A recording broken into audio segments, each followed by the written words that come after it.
going to show the horse stance. So the horse stance is an excellent tool for developing isometric leg strength as well as flexibility in the hips.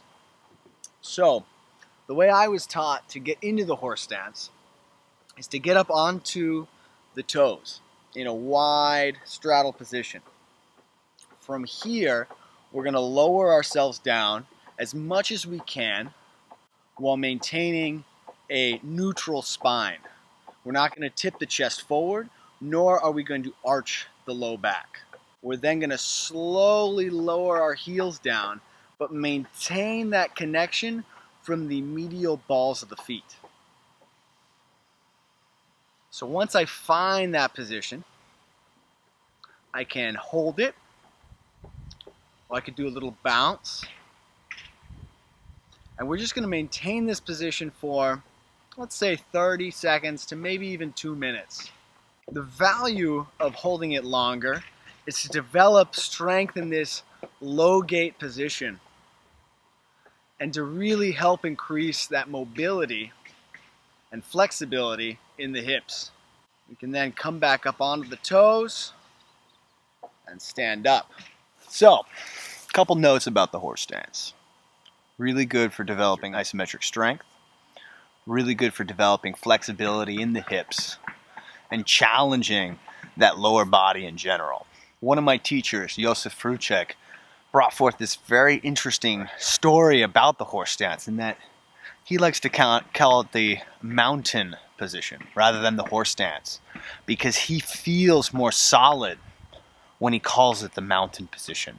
I'm butchering it a bit. He's a very eloquent man, and I'm not so much. But my point being is the stories that we tell ourselves when we're in these positions can change the very fabric and nature of the position itself and the energy behind it. So I actually tend to agree with them, and I like to call it the mountain position as well. So when I'm in that, I feel solid, grounded, rooted, solid like a mountain, like I've been there for millions of years and like I'm going nowhere.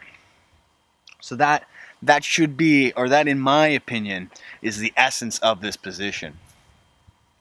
Another note about it, from a more structural or physical level, is that it is really important to come up onto the tops of the toes and then to lower down onto the heels, because by going onto the tops of those toes, the tippy toes, it forces us to use the ground through our feet in a way that is much safer for our knees. So when we just start from a flat-footed position, we tend to develop these negative patterns, these negative ways of exerting the force through our bodies, and it can create some issues. I actually created an issue in my knee from doing the horse stance like this for 6 months to a year, and only when I corrected it through this other way of doing it did I find, oh my God, I've been doing the horse stance wrong this entire time.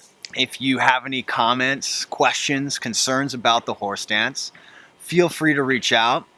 We might not be able to answer your questions. We might be able to. I hope so.